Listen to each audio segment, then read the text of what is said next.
Hello and happy Friday. Welcome back to another edition of the GSMC College Football Podcast. Today is Friday, April 11th. We've got a great show for you today.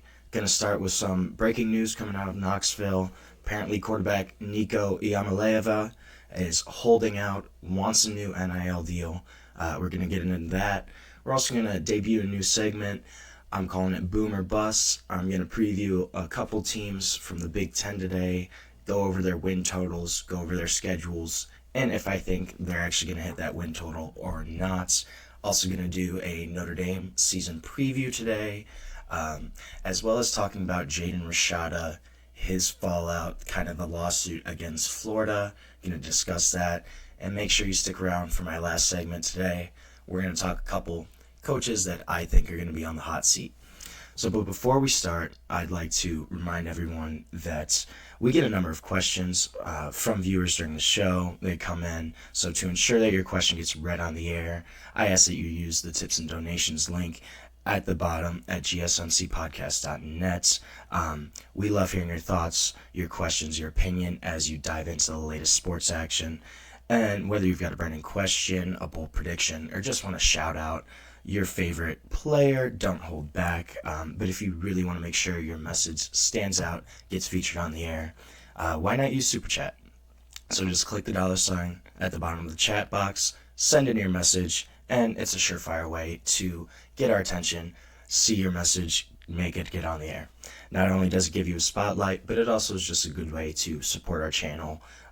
Your support means the world to us, and we cannot keep doing what we do and bringing you the sports content that you love without your support, without the support of this community.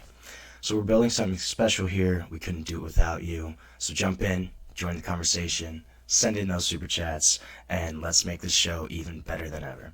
If super chat isn't your thing, you can also go to gsmcsport.net to tip, donate, leave a question there. We're so grateful to have you here with us, and we love your sport. We love what you're going to say. We can't wait to hear it.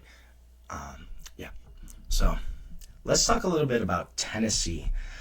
So this came out last night today that apparently quarterback Nico Iamaleava, it was reported that he is trying to renegotiate his NIL deal with Tennessee. And then earlier this morning, it came out that today at practice, Nico wasn't there.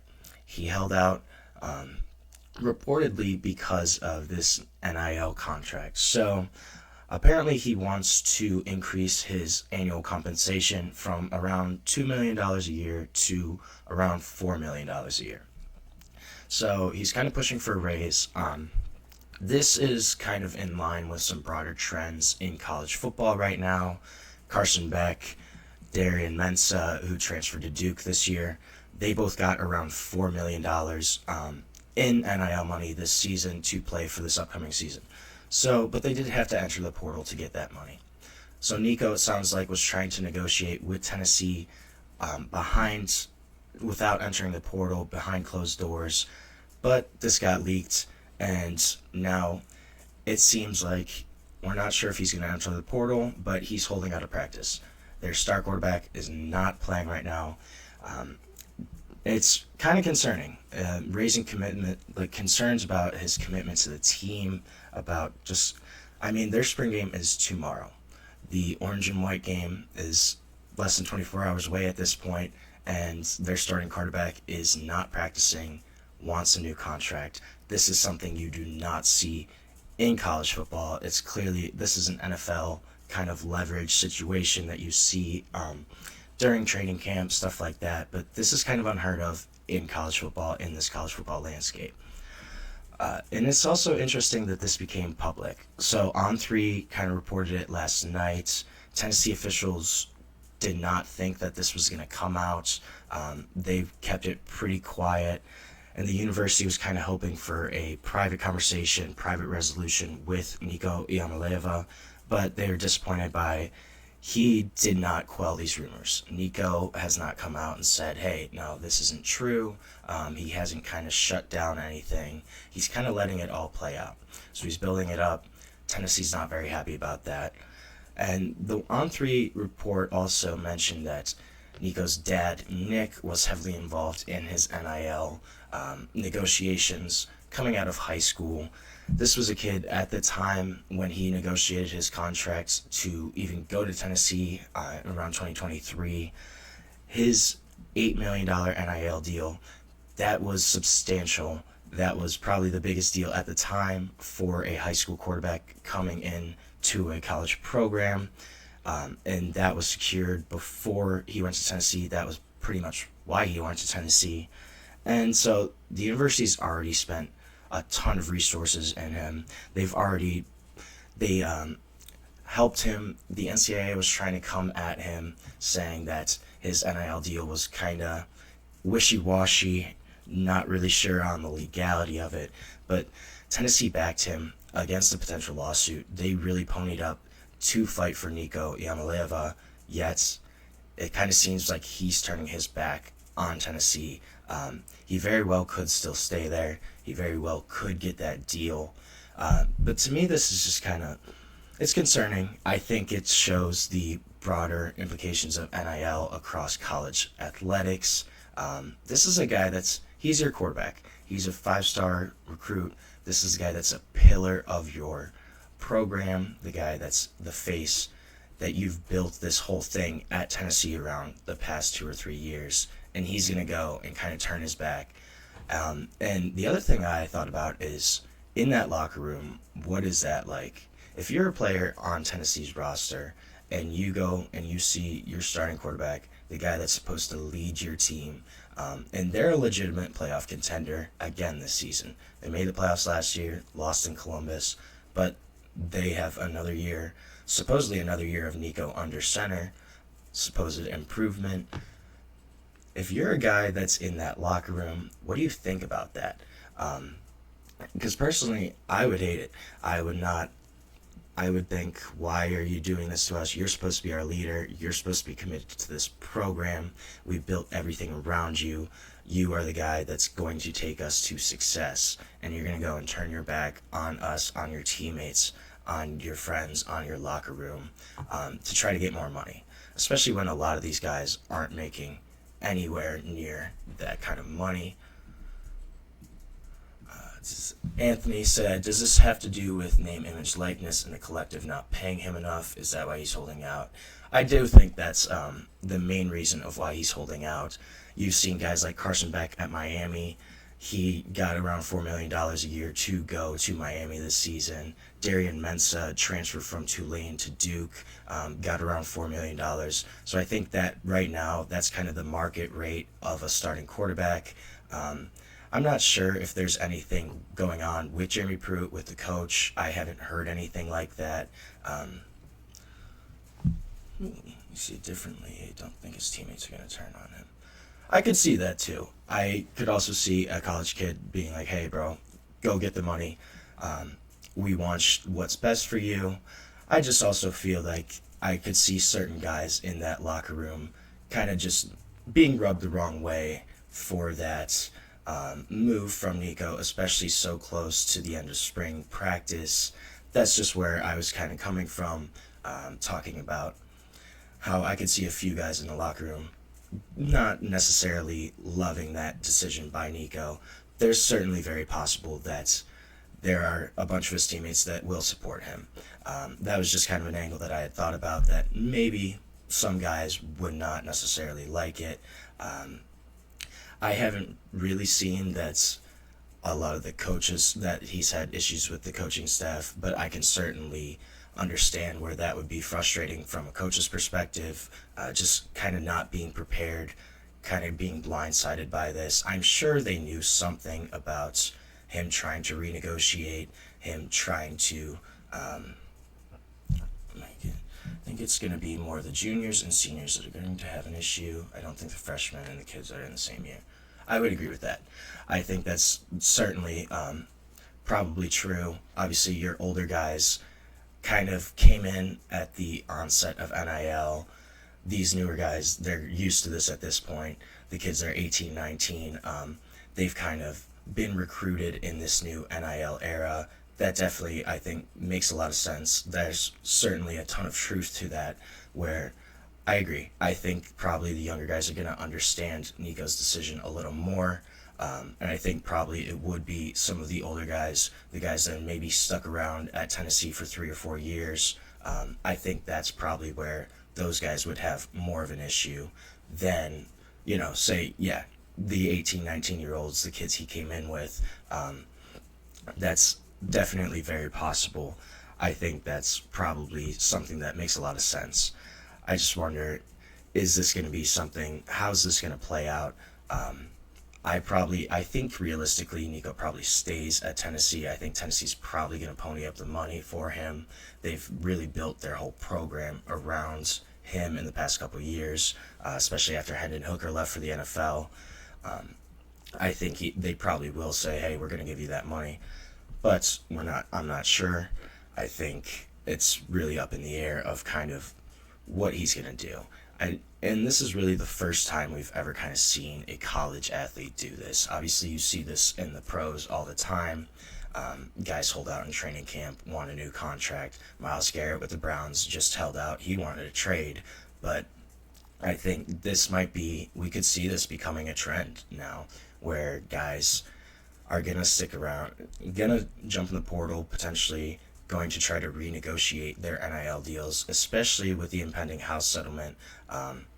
There's going to be pretty much a salary cap in effect coming in July, and I think this is probably Nico's last push to get that kind of money. I think Carson is a different situation. Multiple collectives from Miami are paying for his deal, not the athletic department or coaching staff. That's very possible. I don't know too much about the actual financial situations of both those NIL deals, but that is definitely very possible. Miami, they do have a couple different collectives going around, threw a lot of money at Carson Beck. I'm not sure exactly how the money plays out with Tennessee with Nico's deal. I know it was pretty much kind of directed and put together by the athletic department. So I just don't know if they're going to have a little more collaboration with the collective. I don't really know how that money works at Tennessee.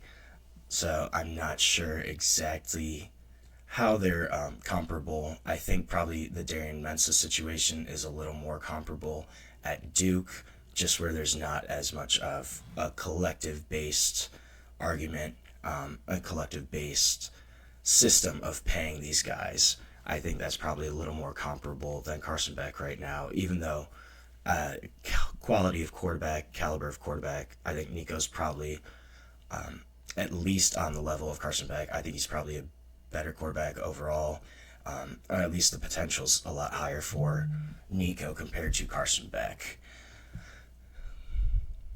One of the collectives is giving him $200,000, another was giving him $750,000. Okay, yeah, that makes a lot of sense where it's kind of combined by a couple different places, especially at Miami. Yeah, I figured it was, that makes sense. I'm kind of surprised Miami went so hard for Carson Beck. Obviously, that's the guy they kind of keyed in on after Cam Ward left. That was their guy they wanted, so they went out, got him really early. I'm not sure how that money's going to work for Tennessee yet. I haven't looked at it, but that can make a lot of sense where that money's kind of coming from all different places, all different sources of revenue, especially at Miami. They probably have a couple different collectives that are all kind of pooling that together. So right now, I'm going to take our first break of the show. When we come back, we're going to switch gears a little bit, talk a little bit about some Big Ten teams. We're going to go over and unders, go through their schedules, and kind of discuss if I think they're going to go over that win total or not. So we're going to take our first break of the show and be back shortly on the GSMC College Football Podcast. I feel like I'm losing my mind. Is everybody in the world blind? Please, Lord, give me a sign, a sign. I feel like I'm losing my mind. Is everybody in the world blind? Please, Lord, give me a sign, a sign. I wanna be the greatest. Everybody on the fake shit. I look around and feel like everybody is the fakest. I make this every day and I'm impatient, hoping one day I blow up from the basement. Statement, the top is so vacant. I don't hear shit that I think is amazing. Waiting for my day when I'm playing sold out shows for 1,000 faces. Hey, give me that crown, get in my way and to be put down. It ain't your place, all this my town. If I want that shit, then I'll get it right now. I'm losing it, the noose it fits. I'm losing shit, a stupid myth. You choose to live or choose to dip. You choose to fight or lose your grip and lose a gift. Oh, I feel like I'm losing my mind. Is everybody in the world blind? Please, Lord, give me a sign, a sign. I feel like I'm losing my mind. Is everybody in the world blind? Welcome back to the GSMC College Football Podcast. We're going to switch gears a little bit from the quarterbacks, talk about, what do we got, Anthony? The teams that are planning to leave the ACC: Clemson, Florida State, North Carolina, Miami.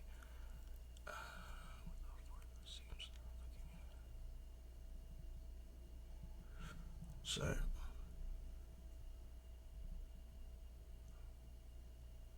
okay. That's a good question. So Anthony's asking, with ACC teams that are probably going to leave: Clemson, North Carolina, Florida State, Miami, which conferences culturally are probably the best fit? So I'm going to start with North Carolina. I think if anyone's going Big Ten, I think North Carolina makes the most sense. They kind of, especially the Big Ten, almost all of their universities are American accredited universities. It's kind of this big qualifying thing, but the Big Ten almost makes every one of their universities kind of join that. I think that's probably realistically the best fit for North Carolina, just from that kind of perspective. They also have Maryland still in that conference. There's obviously, from a basketball perspective, you probably don't want to be in the Big Ten for North Carolina, but if you're looking from a university standpoint overall, I think the Big Ten probably makes the most sense for North Carolina. Clemson is kind of a tough one. I think the SEC is going to want some of these teams. I think Florida State's probably at the top of the list for them, maybe Clemson. It's going to be interesting, though, because I think Clemson, Florida State, Miami are all realistic SEC teams. I don't really feel like Miami kind of fits culturally with the SEC. I think Florida State's a little bit of a stronger fit just from their rivalry against Florida and just being kind of obviously they're all still in the region. I think, though, that they're all probably going to be, I think there's going to be 2 SEC. Yes, so then that's the other thing geographically. That's what the other point I had with North Carolina is they are the most kind of northern at that point in terms of travel, though obviously we've kind of seen that travel really doesn't matter anymore. You know, you have USC, Oregon, Washington, UCLA all traveling to New Jersey for certain parts of the year. So we have seen that geography doesn't really count. Obviously, that's a big thing in the SEC, where they still kind of want to keep that geological footprint, especially in the Southeast. So I think it would make sense if you're going kind of based on geography, Florida State, Miami, and then if you're going 2-2, you probably do Florida State, Miami in the SEC. Maybe Clemson joins the Big Ten, but Clemson's not really a fit culturally for the Big Ten. So that's kind of an interesting sticking point where they could potentially be a Big Ten team. I don't really love them in the Big Ten. I think North Carolina out of that is definitely probably the easiest fit in the Big Ten. I think the SEC would want to dominate the Southeast. I agree.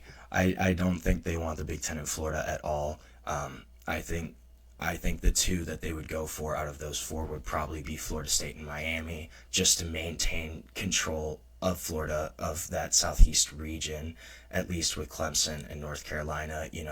You're going up north a little more. Obviously, Clemson's still in South Carolina, but it's not Florida. It's not that, deep southeast region. I don't think that's they want the Big Ten to get into Florida, especially it's such a fertile recruiting ground. Obviously, there's a lot of talent in Florida. I think the SEC would probably try. I think Florida State's probably the number one team they go for, and then probably Miami. Honestly, that could make sense. Clemson going to the Big 12, I could see it. I just wonder who else is going to join. I don't think they're going to do odd number of teams. I think we're going to see a whole realignment in about 5-6 years, right around 2030. That's kind of the big target date, just because TV deals for the SEC Big Ten run out at that time. That's kind of when the ACC, it looks like it's going to be feasible for those teams to leave the ACC. That settlement's still not reached fully where they're going over the exit fee, because right now the exit fee to leave the ACC is astronomical. It's over $100 million easily. The number's kind of been disputed. So it's not feasible right now for any of these teams to leave. I think in about 5-6 years it's probably going to happen. I could also see it kind of being the SEC and Big Ten dominate at that point, like completely, totally dominate, where they're having 20-team super leagues almost. So at that point, it's very possible that Clemson would try to join the Big Ten. UCF, I think that makes sense from a numbers perspective. I'm not sure if the SEC would go along with UCF just from an athletics perspective. They haven't, traditionally had that long-standing success in athletics. Obviously, UCF, people don't realize, is like the biggest school in the country. It's top 3 in enrollment. It's massive. Probably there's a lot of money there that can be unearthed. So I think the potential for UCF is definitely there. I don't know if the SEC would want them right now, just because of, the SEC is so athletic driven as a conference. It's not like other conferences where they kind of look at the university holistically, saying as a bundle package with Florida State and Miami. That could make sense. I think if you're doing that, you're probably bringing in another team. So at that point, if you're going to bring in UCF, Florida State, and Miami, you probably try to bring in Clemson as well. So you bring in 4 teams rather than 3. UCF could be a really solid option there if the SEC is going to continue trying to expand. I think they will. I think right now it's a race to the top for the SEC and the Big Ten. It's a two-leg race, two-headed race. It's only between those two conferences right now, and the gap continues to grow. I could see UCF being a team, they're not really talked about right now, but that could make a lot of sense where they do try to bring them in with Florida State and Miami. I don't know if UCF would be a target for the Big Ten right now. Obviously, they just moved to the Big 12, so I don't know if they would actually be a target for the Big Ten, but if you really truly want to do lock up that state of Florida, that does make a lot of sense, where you're going to go Florida State, Miami, and UCF, and then maybe add Clemson in as well. But of those 4 teams that you said, the original ACC teams, I do think that North Carolina is probably the most likely to go to the Big Ten, just from a cultural fit. It makes sense, since they already have a host. I would think they will want to get into Dallas or Houston. It's very possible. I think Houston's definitely been on the rise. They've put a lot more resources into NIL, into their football program.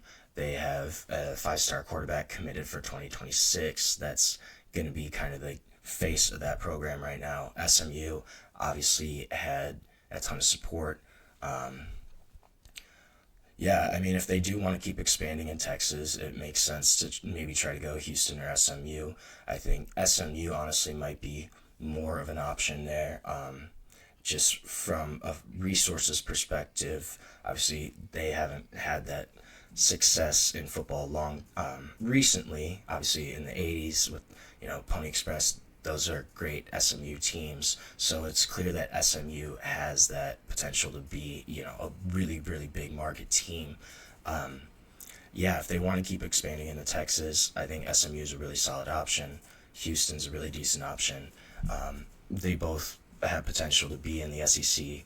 I don't think they go Oklahoma State or anything like that. I think, you probably would stay in Texas if you're going westward expansion. Maybe try to go Houston, SMU, Texas Tech potentially. There's another Texas school. Obviously, that's a smaller market in Lubbock compared to Dallas or Houston. But there are some. A lot of people are predicting both these conferences start adding more bigger brands. I could totally see that. I wonder who they'd kick out and how that would actually kind of work in terms of, removing people from a conference. It's possible. I don't know if they're actually going to make conferences any smaller at this point. There's probably a max of about 18, 20 teams right now. But I could see that where, maybe the SEC and the Big Ten are going to try to cut, say the Big Ten tries to cut Rutgers and they try to add North Carolina. Or, the SEC tries to cut Vanderbilt, maybe adds an SMU or Florida State. That's certainly possible. I just wonder how difficult it would actually be for them to kick, one of these schools out of the conference. I'm not sure the legality of it. That might be kind of difficult just from that kind of perspective. I don't know how that would actually work. But I could see that from, a long-term point of view of just conference strength and trying to continue on to the conference. Obviously, we've seen athletic conferences. So I don't know about this one. I know that people say this all the time. I grew up a Notre Dame fan, and I personally do not think they're going to have to join a conference. I think that they're kind of their own brand. They're big enough right now. It's kind of separate. There's no need for Notre Dame to join a conference right now. They have their own TV deal. They have their own media rights. They have clearly made enough money. They have a huge alumni base. I don't know if they do need to join a conference. If they do need to join a conference, if they're forced to for some reason, they're definitely a Big Ten team. Most of their rivalries are in the Big Ten already. Michigan was a long rivalry with them. USC is now in the Big Ten, so that's another long-standing rivalry for Notre Dame. I don't think they need to join a conference right now. I know a lot of people are of that opinion, and I can totally see that point of view. But I don't know if they really need to. They're kind of their own brand, and that's the thing that people hate about Notre Dame, is that they're kind of separate. They never really have joined a conference. But it's true. The independents, though, are dying right now. Your team has... maybe. We'll see. I don't know if they will have to be in one eventually. I think they're still going to make enough revenue just by themselves where they're not going to need to join a conference, just in terms to keep up financially or anything like that. I'm not sure. I'm of the opinion that they don't need to join a conference, at least right now. Maybe in 5 to 10 years, but I think right now they don't need to join one. It's very possible that staying independent could backfire on them. I think the one thing that may force them to eventually join a conference is if these conferences say, hey, we're not going to schedule you at all unless you're in a conference. You won't get any games. I think if a conference did that, like right now, they basically play an ACC schedule. It's kind of with a couple different teams, but for the most part, it's an ACC schedule. If the ACC went and said, hey, you can't play any of our teams anymore, I could see something like that where, yes, independent would kind of backfire on them. And we are seeing the death of independence right now. Even the service academies, they've all joined conferences. Navy, Army, and the AAC. Air Force is in the Mountain West now. UConn's joining the MAC. I mean, they were an independent for a long time. I think it could backfire on them. It's very possible. We'll see. I don't know. I'm kind of the opinion that it won't, but I can certainly see that point of view where it's very possible that it does backfire on Notre Dame, and this is kind of something that's going to bite them eventually, where they're not in a conference. I think the big thing is probably financials here. If Notre Dame starts losing money, if they aren't bringing in TV revenue. The other thing with Notre Dame right now is the way the college football playoff is set up. It's really advantageous for them, even if they lose one or two games. Do you think in order for the ACC and Big 12 to survive and compete with the Big 10? I could certainly see this. I think, realistically, if we see any kind of major restructuring like that, I think it's going to be in the form of an almost Super League, where you're going to have, there's been a couple different proposals that have happened in the past couple months, where there's kind of been two different versions of a Super League, where there's about 32 teams. It's kind of like the elite group, and then there's a group below that. I think that's probably realistically, I don't think those two would just merge by themselves, and the Big Ten and SEC would still be their own conference. I think, if anything, they would probably be kind of a culmination of all those conferences, and it's going to be almost a Super League of sorts, where you're going to have, Florida State, Clemson, Miami from the ACC, your premier SEC teams, your big-time Big Ten teams, and, some of those bigger brands in the Big 12, where they're all kind of up in that upper echelon, and then there's everybody else in college football. I've actually seen, so the ACC, this is for basketball, but it's potential that the ACC can merge with the Big East for basketball. So I think if they do that, I don't see them merging with the Big 12 for football. It is possible, though. I think you'd have to have, your big programs, your Clemsons, Florida States, Miamis, they would have to kind of drive that decision. But I think it's probably more likely that Division II. I honestly have no clue how the Division II playoff system works. Is that a playoff system? I know how Division III kind of is, but I have not seen the Division II system yet. So, the playoff system's going to be tweaked anyways at some point. It's, I think, even right now under the current format, under the 12-team format, separate sports, like baseball, football. Okay, I see what you're saying. I that's very possible, I think. You kind of already see that in certain aspects with some college sports, like Notre Dame, your example, like Notre Dame, besides football, they're in the ACC for like every other sport, but in hockey, they're in the Big Ten. I could see something like that where, for football, the ACC merges with the Big 12. For basketball, they do merge with the Big East. That could be something that makes sense.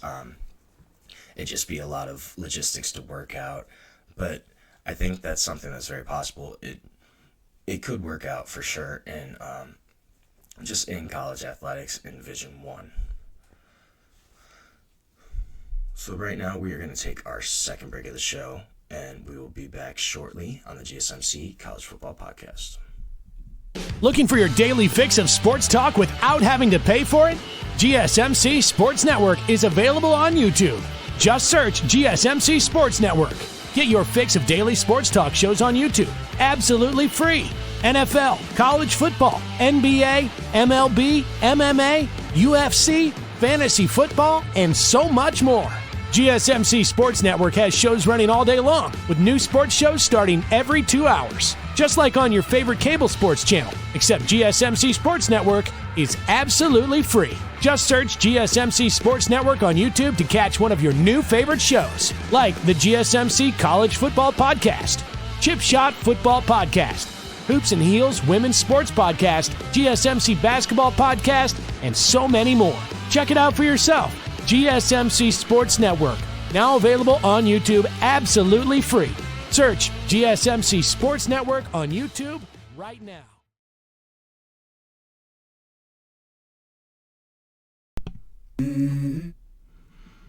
Welcome back on the GSMC College Football Podcast. Anthony and I have been having a good conversation here about some SEC, ACC kind of expansion. I'm going to switch it up a little bit. I'm going to talk about some Big Ten teams and their win totals for the season.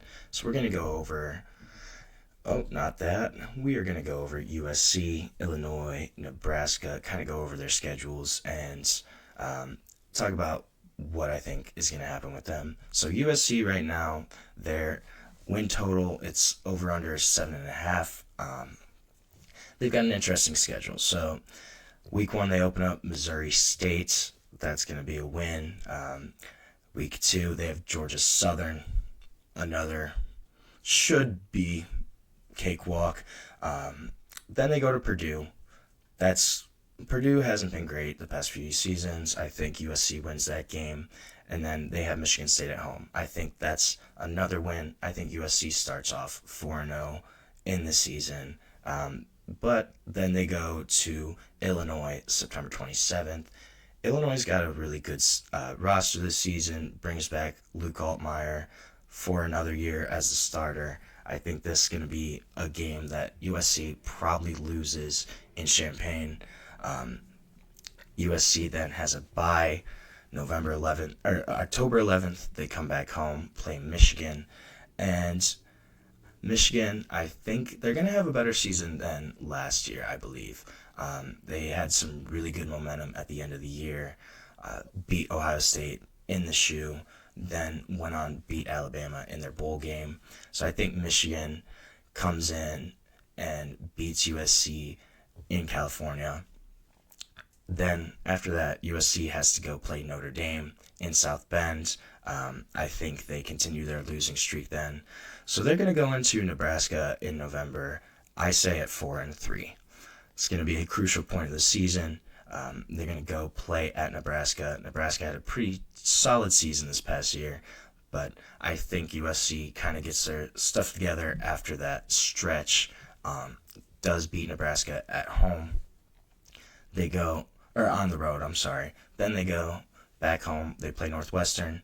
Northwestern has kind of struggled. They've also had the hazing lawsuit kind of being settled this year. I think there's going to be a few distractions at Northwestern. I think USC wins that game as well. November 15th, USC's got Iowa at home. Now, Iowa's going to be a tough team this year. Not really sure how they're going to go. Obviously, their offense has kind of been changing. Brian Ferentz finally out as offensive coordinator last season. And we'll see if Iowa actually looks like they have an offense at all. That's kind of been the question for about 20 years for Iowa, is whether they have an offense or not. I think they're going to be decent this year, but I do think USC does pull out that game. At that point in the season, they're going to be only have a couple losses. They got 2 games left after that. They have to go to Eugene, Oregon, play Oregon. I think that's going to be a tough game for them. Oregon's going to be really solid again this year. They have a ton of talent on both sides of the ball. First-year starter Dante Moore. But Dante Moore is a 5-star, played a lot as a true freshman at UCLA. This is going to be a game that will be tough for USC. I think they lose that as well. At that point in the season, they'd be 7-4 going in to UCLA at home. UCLA, I think, is going to have another tough year in the Big Ten. Probably been the West Coast team that has struggled the most since joining the Big Ten. I think that's going to continue this year. And I think USC does pull it out over UCLA in rivalry week. So I think USC goes 8-4 this season. They do go over that 7.5 win total, but just barely. And I don't know. I think they're going to kind of struggle. I don't think it's going to be a great season for Lincoln Riley and USC. there's going to be a lot of questions here, a lot of comments on what Lincoln Riley's doing. Has he actually improved USC at all or not? Then we're going to go, so USC ends up 8-4, and all these teams, their win totals are 7.5 games. So they're kind of all in the same boat. According to Vegas, they're kind of all grouped together. So USC, I think, goes 8-4. They get over, but just barely. And then I think the calls for Lincoln Riley to be gone get louder and louder. Moving on to the Fighting Illini. This is a team that's feisty. I like them a lot. Brett Bielema, head coach. You have Luke Altmaier coming back. You have a lot of talent on both sides of the ball. They've had some pretty decent seasons. Last year was a really solid season for them, ranked in the top 25 for a while. But they kind of faltered at the end of the season. However, this team's returning a ton of talent. I think the biggest thing is that they are returning their quarterback, who has a good play style, good chance to be a really good quarterback. He has been solid for them the past few years. Transferred from Ole Miss, kind of grew into his own as a starter. He was a guy that lost out to Jackson Dart at Ole Miss, transferred after that. But he's been a really solid quarterback for Illinois, for the Illini. So, starting off August 30th, Illinois, like pretty much every other Power 5 team, they're going to start off with, I don't want to say I'm trying to find a nice word, with a team that's probably not on the same skill level as them in Western Illinois. So that's going to be a win for the Illini. Then Illinois does have to go to Duke September, the next weekend, September 6th. They have to go to Duke, play new $4 million quarterback Darien Mensah. That's going to be an interesting game for them. I think they probably lose that game early in the season. Duke's a much better team than people realize. They won 9 games last year, are going to have an improvement at the quarterback position. Even though Malik Murphy was not bad for them last year, I think Darien Mensah is certainly an upgrade for Duke. And this is a team that's really going to try to push for an ACC championship this year. So I think Illinois loses to Duke. They're at 1-1 in that point in the season. September 13th versus Western Michigan. I think they pull out a win there, and that's a decent win for them. Next week, September 20th, they got to go to Indiana. Now, Indiana had a great first season under Curt Cignetti. This is a program that's on the up and up. I think they're going to be consistent again and really have a solid year. Going to be another year in Cignetti's system. It's going to be a really good, well-coached Indiana team. And Illinois is going to have to play in Bloomington. I think they do lose that game. So now they're at an inflection point in the season. They're going to be 2-2, coming into that USC game I talked about on September 27th. And I think at that point, Illinois will be 2-2 realistically. USC's probably 4-4. I think Illinois is going to be really fighting for a win then. So I did, again, like I said, I think Illinois wins that game versus USC. At that point, they're 3-2. They go to Purdue. I think they win that game pretty easily, so they're 4-2. Then October 11th, they have to play Ohio State. Now, this is at home, and I think this is certainly a game that's going to be more competitive than people think, especially if Illinois is able to beat Duke early in the season, if they're able to possibly beat Indiana, either one of those games, I think they're going to have a little confidence, and I think it could be a tough game for Ohio State. However, I do think Ohio State pulls it out. I think it would probably be a close one, maybe a game that they kind of pull away at the end, but Ohio State wins that. Illinois loses. At that point, they're going to be 4-3 on the season. So then, after the Ohio State game, though, their slate gets a little bit easier for them. They go to Washington, which would be tough, but I think they beat Washington. Then they play Rutgers at home. I think they beat Rutgers at home, back on their home field. Rutgers has improved, but still not a great program compared to the rest of the Big Ten. And at that point, they would be 6-3 on the season. Then you have Maryland at home. I think they beat Maryland as well. They do have to go to Madison to play Wisconsin. I think Wisconsin is going to have a tough year this year. They have a really hard schedule. I'm going to discuss them a little bit later in the show. But I think that's probably a game that Illinois will win. So at that point, you are 8-3 on the season, and then they finish off with Northwestern at home. Again, I think Northwestern's going to kind of struggle. I think that's a win for Illinois. I think they're a 9-3 team, and maybe a team that's knocking on the door of the college football playoff, depending on how some of those toss-up games shake out. I think if they beat Indiana and or Ohio State, that's going to be a really big win for Illinois. That's going to be a big resume-boosting kind of moment. But this Illinois team, I think, is legit. I think they're going to be 9-3 this season. And I don't know. That's just my personal guess. Could be wrong. But I think I like this Fighting Illini team a lot. They had a good year last year. I think they're going to build on it this year. And I think they're probably going to be better than USC. They're going to be a 9-3 team. I think they could compete for a college football playoff spot, depending on how things kind of shake out. Big Ten's obviously really difficult conference, but they avoid Penn State, they avoid Oregon, they avoid Michigan. So the schedule's kind of set up for them to succeed at some point. Now, Nebraska is my last Big Ten team I want to look at. So their win totals plus minus 7.5. And this is a team that's going to return Dylan Raiola, going to return Matt Rule as the head coach. And they had a decent year last year. They started off really hot, kind of fell off towards the end of the season. But they're kind of projected in this same neighborhood as USC, as Illinois. So we're going to start off August 28th. They're playing at Cincinnati. I think they win that game. I think that's kind of a toss-up. Cincinnati's kind of struggled the past couple of years, especially since joining the Big 12. But they certainly could have a bounce-back season. Nebraska has to play there. Not that Cincy's the toughest place to play, but still an away game, week 1. It's tougher than people think. They come back home after that Cincy game. They have Akron at home. Sorry, Zips, but I think Nebraska's going to roll through you there. Then you got Houston Christian at home as well.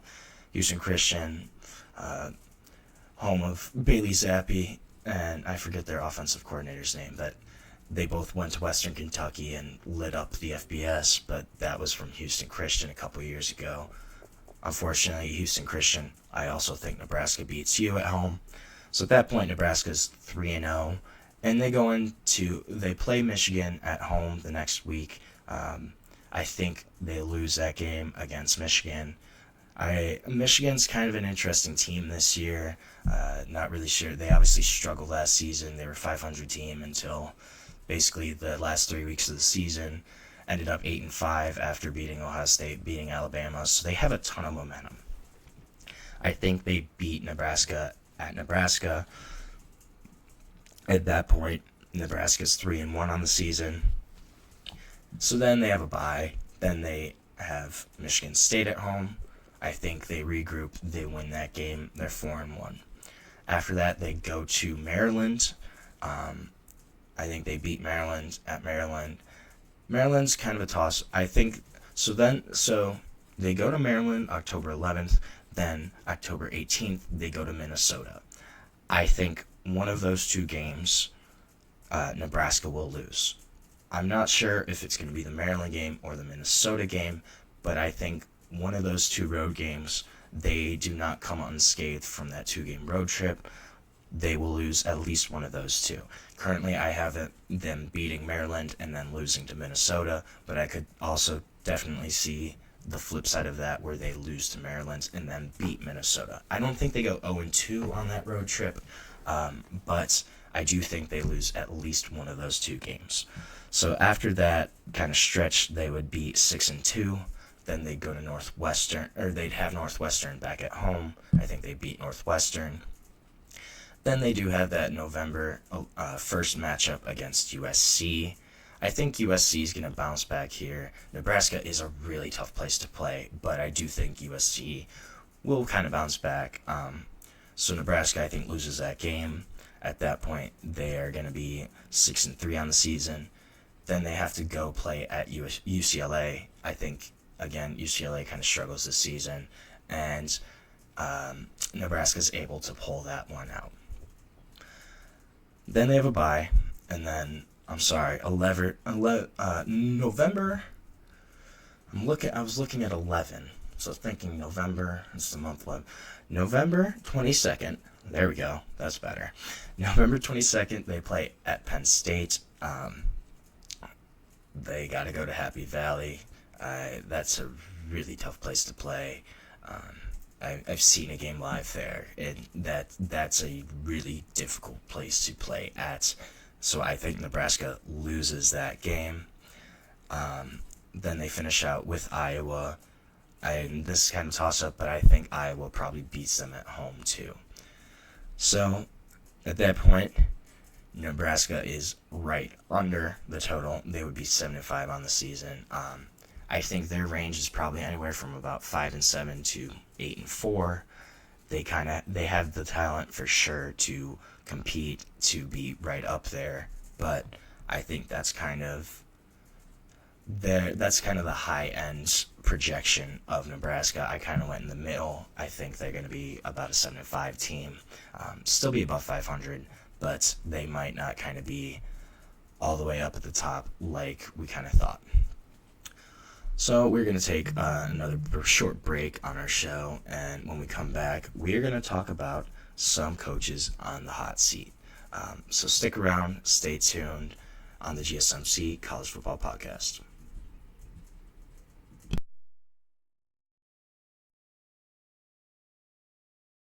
For the best and latest podcasts available anywhere, go to the podcast app on your cell phone and type in GSMC to access free content-rich podcasts on health and wellness, book reviews, sports, entertainment, relationships, social media, movies, technology, finance, and even weird news. Subscribe and download the GSMC Podcast Network's family of shows, available everywhere podcasts are found.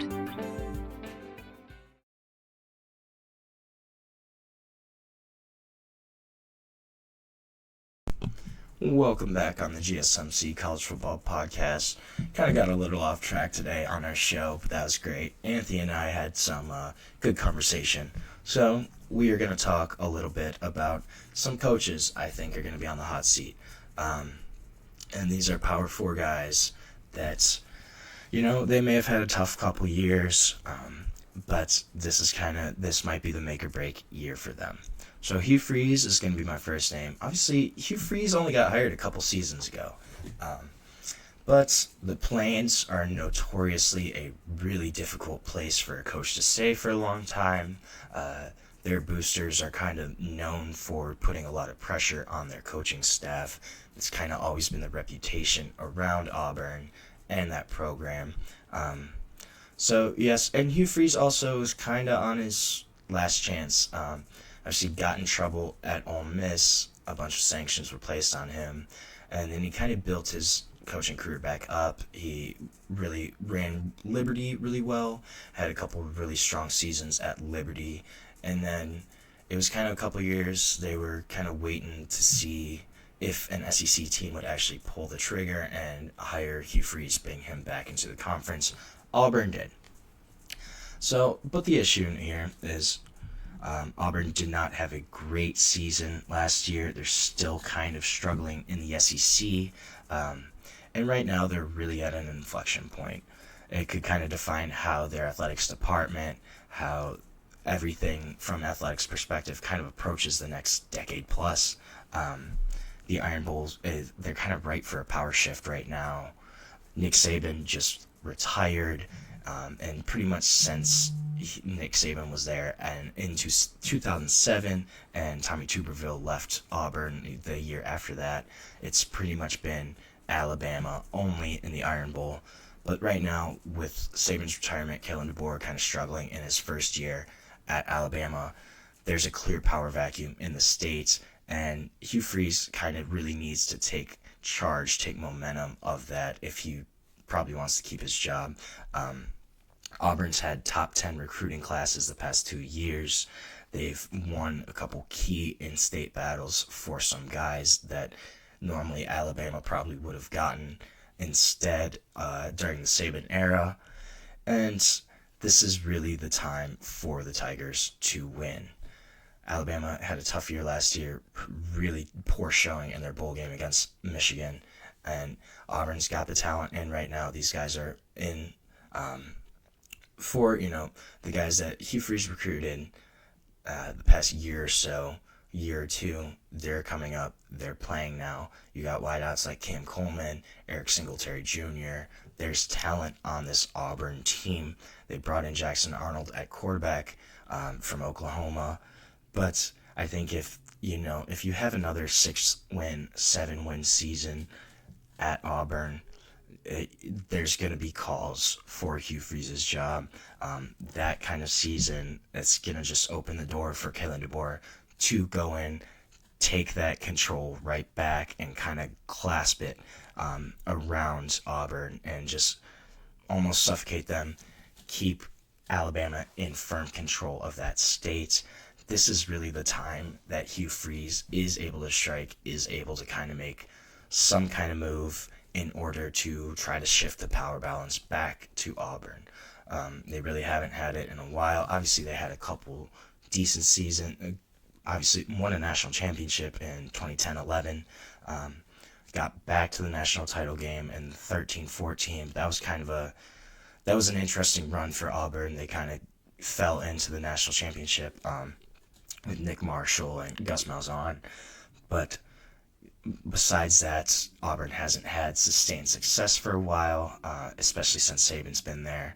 This is the time for Hugh Freeze to really strike. And I think if he has another around 500 season, there's going to be calls for him, for his job on the Plains. Will they fire him after this year? I don't know. But Auburn, historically, reputation, they don't let coaches stick around that long. Brian Harsin got fired in, a year and a half. That was a clear mishire by Auburn. But still, the point kind of remains that they are, I don't want to say snippy, they are short. Their coaches are on a short leash, and it's a tough place to stay at for a long time unless you can have sustained success. So staying in the SEC, though, I think this guy's probably got a even hotter seat that he's sitting on right now is Brent Venables, Oklahoma. So he's been in charge there 3 years now. In 2 of those 3 years, he's lost 7 games, and that really doesn't happen at Oklahoma. Last year, first year in the SEC, was really rough. They went 6-7. They finished 13th in the SEC. They only won 2 SEC games, and really the one against Alabama was kind of just out of nowhere. They beat Alabama 24-3 in a game where Bama just looked like they were sleepwalking the entire time. It was really interesting. It was kind of one of the way more unexpected results in college football this past season. And kind of, I don't want to say a fluke. Oklahoma definitely deserved to win that game, but it really came out of nowhere. And Oklahoma probably should have lost that game 8 times out of 10. However, that day they just had Alabama's number. So that was kind of an interesting game, but this is a team that needs improvement in the SEC. They clearly were not physical enough in the SEC last season to maintain their kind of level of play, the level of success they'd had in the Big 12. They really got pushed around in the trenches, just weren't a super physical team. They had issues stopping the run, and their offense really couldn't get going for the most part of the season. So they brought in Venables, revamps his offensive staff. He brings in Washington State offensive coordinator Ben Arbuckle, 29 years old, really a hotshot name right now in the coaching circuit. Also brings in Ben Arbuckle's quarterback, John Mateer. He was 1, 2, or 3 quarterback in the portal class, depending on who you kind of asked, depending on what list, but he was a clear top quarterback option in the transfer portal. So he's bringing in a new play caller, bringing in a new quarterback. He's going to take over play calling duties on defense again. And so this is really going to be kind of the make or break year for Brent Venables. He's placing a lot of the burden on his shoulders. He's taking back play caller duties on defense. He brought in a new offensive coordinator, and brought in a new quarterback. So if things still go wrong at Oklahoma, I would expect a coaching change there. And that's really a place that tries to keep hold of their coaches for a long time. They haven't fired a coach since like 1998, I think, something like that. Because obviously Lincoln Riley left for USC. Bob Stoops was there forever. But Venables, he needs to win this year. He needs to have probably at least an 8 or 9 game win season to maintain his job. And that's going to be really tough because they have back-to-back road trips at Tennessee and Neyland and at Bryant-Denny and Tuscaloosa, Alabama.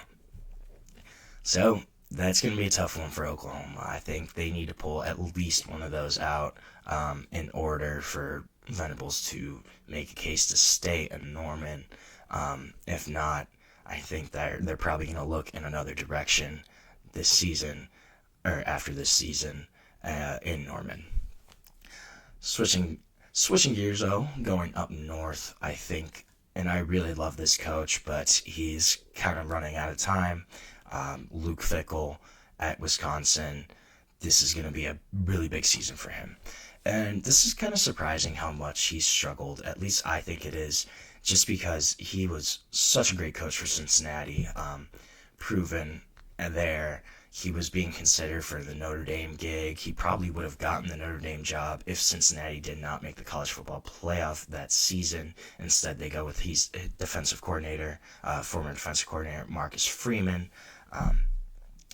And this was a big hire for Wisconsin. I thought that he took this Wisconsin job to better position himself for the Ohio State job in the future, just because he was a Columbus guy, Ohio State grad, a really good player at Ohio State. That was kind of always my thinking, is that, hey, he's taking the next step to coach a Big Ten program now, so he can show he can do it. So if Ryan Day ever leaves or is fired in Columbus, Luke Fickell's right there. But since he's gotten to Madison, that has not been the case for Luke Fickell. He's gone 13-13 overall in his 2 seasons. The team's 22-year bowl game streak was snapped this past season after they went 5-7, didn't qualify for a bowl game. 22 years, that's pretty incredible. So obviously it's shown that Wisconsin's had kind of sustained success, at least, having winning seasons for pretty much the entire 21st century. That's pretty crazy.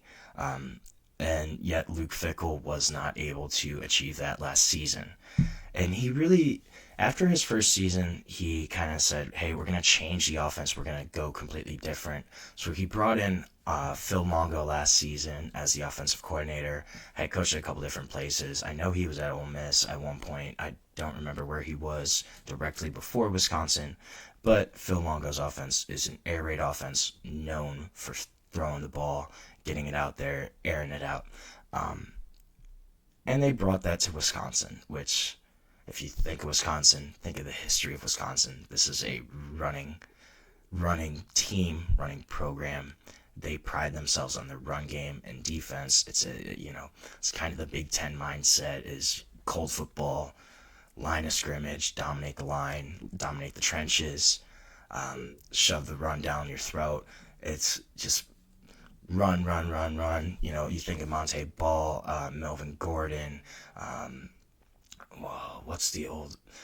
the older guys. There's a running back, I can't think of his name. He's from like the 80s and 90s. Ron Dane. I think Ron Dane went to Wisconsin. But, that's a running program. And so they went from, running heavy to trying to throw the ball 40, 50 times a game. Did not work, especially in the Big Ten. Just didn't happen. They got blown out by Alabama. They lost 42-10. They got blown out by Iowa, I believe, last year. They lost their rivalry game against Minnesota 24-7. So they didn't really have a whole lot on offense. It was very touch and go the whole season. But that was kind of a big issue for them.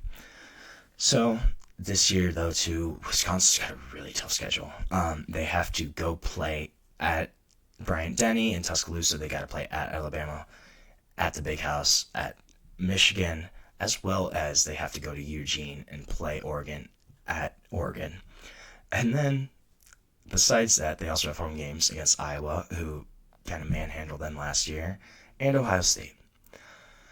So this is going to be a really tough schedule for Wisconsin, and because of that, I don't know if Luke Fickell has a really tough year, if they fire him or not. I think it's probably got to be like a 4-8 season, but it's possible. It's very possible that Luke Fickell gets fired, and this is going to be a really tough schedule for him to try to win, 8 or 9 games even, just from the teams they have to play. Even if they win 2 or 3 of those games, they still have 2 losses against really good opponents, and then that's not counting the rest of their schedule. So Wisconsin's going to be really tough for Luke Fickell, and we'll see if he's still in Madison at the end of this season. So the last guy I kind of want to mention really quickly is Mike Norvell, Florida State. Obviously had an outstanding 2023 season. Florida State went undefeated, 13-0, won the ACC championship. Kind of got messed out of a college football playoff bid that season. I think they should have been in over Alabama. That's my own personal. I get why. I think Bama was a better team, but I think the resume for Florida State made more sense for them as a playoff contender. But we're past that. It's a 12-team playoff now, not a 4-team. So we move on. We move forward. I also think, though, that did have an effect on last season for Florida State. So you go from 13-0 to 2-10. Let me repeat that. 2-10. You went from undefeated to a 2-10 football roster. That's unbelievable. It's hard to wrap your mind around, even, honestly. The fact that they basically lost 11 wins on the season, I mean, I know they had a lot of turnover just from a player personnel perspective, but still, that's a crazy number, especially for a program like Florida State that, they're still bringing in 4 or 5-star recruits each year. They've obviously kind of taken a little bit of a step back recently, but still, it's a crazy differential, and I think if they kind of struggle again this season, you could hear Mike Norvell, kind of being on the chopping block. He did bring in new coordinators. He brought in DC Tony White from Nebraska. Gus Malzahn stepped down as the UCF head coach to become the offensive coordinator. That's a really interesting move, kind of did what Chip Kelly did last season, where he stepped down from UCLA to become the Ohio State offensive coordinator. Gus Malzahn kind of doing the same thing. But he hasn't been an offensive coordinator since 2010-11. It's going to be interesting to see kind of what happens there. But if Mike Norvell doesn't get it right this year in Tallahassee, I think we're going to start to hear his name even more and more on the hot seat. So that's going to be all for our show today. Thank you so much for tuning into the GSMC College Football Podcast, presented to you by the GSMC Podcast Network. Your support means so much to us, so please remember to subscribe to the show, like the channel, leave a positive comment. Really does make a difference. As well as you follow us on Instagram, Facebook, Twitter, TikTok for more sports contents, more updates that you love. Thanks so much, and have a great day.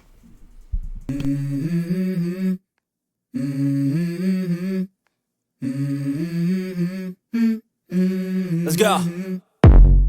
I wake up to a little bit of drool on my pillow, feel like it's gonna be a bad day. Yeah, I'm tired of shit, and the coffee ain't hit yet. Damn, ain't that great. I don't wanna go to